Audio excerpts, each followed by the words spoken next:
जय श्री राम, जय सीताराम, सभी देवी देवताओं की जय हो। हम अपनी रामायण का आगे का अध्याय पढ़ते हैं। चलत चहत बन भी जीवन नाथु केही सुकृति सन होई साथु। जीवन नाथ प्राणनाथ बन को चलना चाहते थे हैं। देखें कि पुण्यवान ने उसका साथ, पुण्यवान से उसका साथ होगा। की तनु प्राण की केवल प्राणा विधि करतबु कछु जाई न जाना। शरीर और प्राण दोनों साथ जाएंगे या केवल प्राण ही से इनका साथ होगा। विधाता की गणनी कुछ जानी नहीं जाती। चारु चरण नखलेकति धरनी नुपुर मुखुर मधुर कभी बरनी। सीता जी अपने सुंदर चरणों के नखों से धरती कुरेद रही हैं। ऐसा करते समय नुपुर का जो मधुर शब्द हो रहा है, कवि उसका इस प्रकार वर्णन करते हैं। मनहु प्रेम बस बिनती करही हमी सिय पद जनी पर हरही।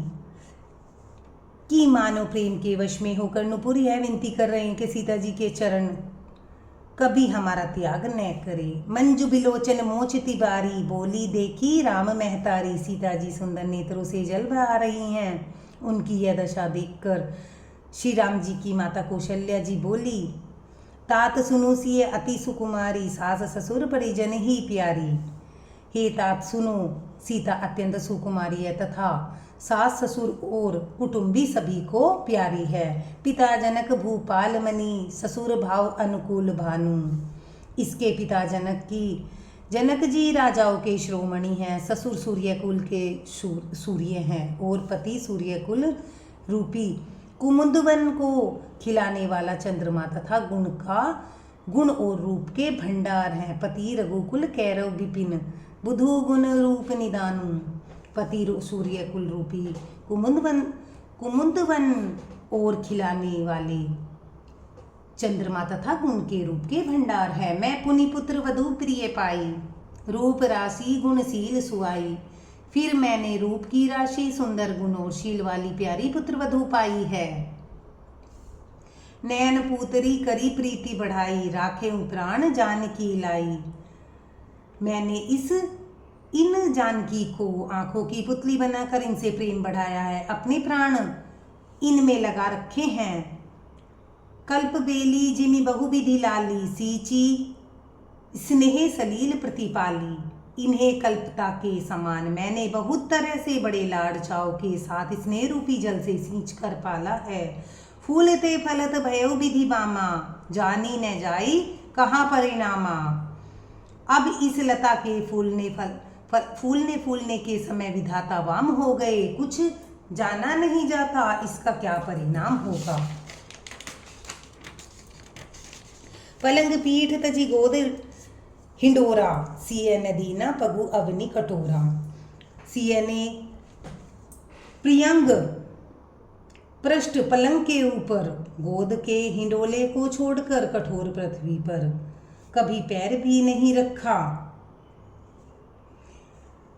जीवन मूरी जिमी जोगवत रहूं दीप बाती नहीं तारन कहूं।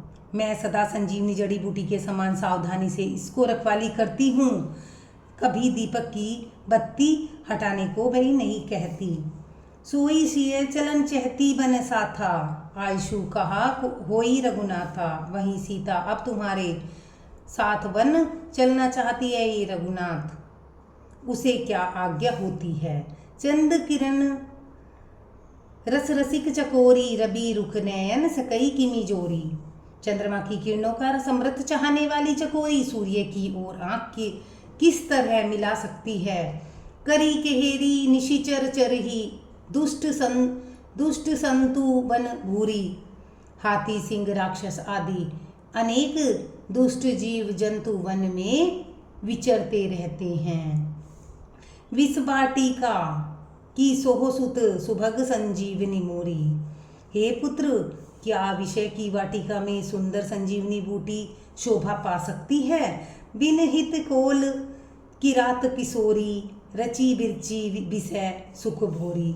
वन के लिए तो ब्रह्मा जी ने विषय सुख को न जानने वाला कोल और भी लोकी लड़कियों को रचा है।